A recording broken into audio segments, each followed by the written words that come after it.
What's up mga kachika? Pinangarap mo na rin bang maging beauty queen noong bata ka?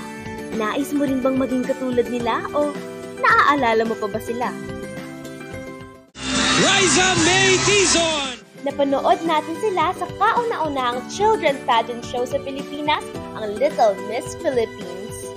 Ngunit, saan nga ba nagmula ang ideya ng pageant na ito?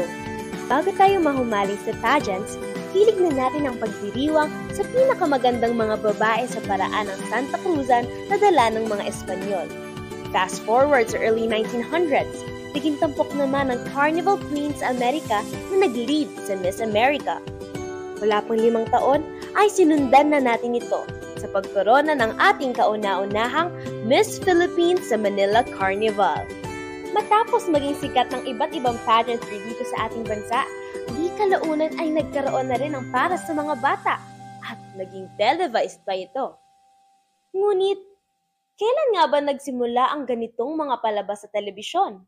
Ang LMP ay unang ipinalabas taong 1984, kung saan kinoronahan ng kauna-unahang Little Miss Philippines na si Glyza Herradura.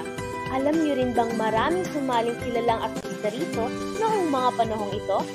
Noong 80s, ang ilan sa mga artista na ito ay si Gladys Reyes, Francine Prieto at Jessa Zaragoza, mga artistang talaga nga namang nakilala sa bansa. At syempre, malilimutan ba naman natin si Icy Guerra, ang isa sa mga nakilalang Little Miss Philippines noon. Siya ay nanalong 4th runner-up at hindi kalaunan ay naging child host na rin na nagdulot upang magkaroon ng kanyang sariling segment na Aiza's Kitty Corner. At mula noon, ay umusbong na ang kanyang career sa kantahan man o sa pag-arte.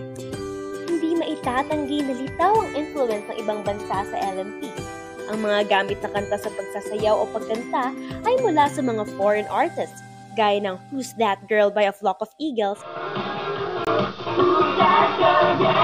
Whenever You Need Somebody by Rick Astley.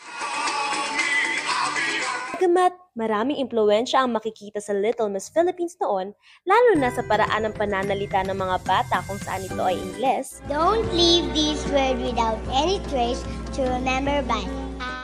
Mayroon pa ring mga pagkakataon kung saan ginagamit pa rin natin ang sarili nating wika. Handang matoda, waray-waray, bahala bukas, waray-waray. Ano ang gagawin mo sa mga premyong matatanggap mo?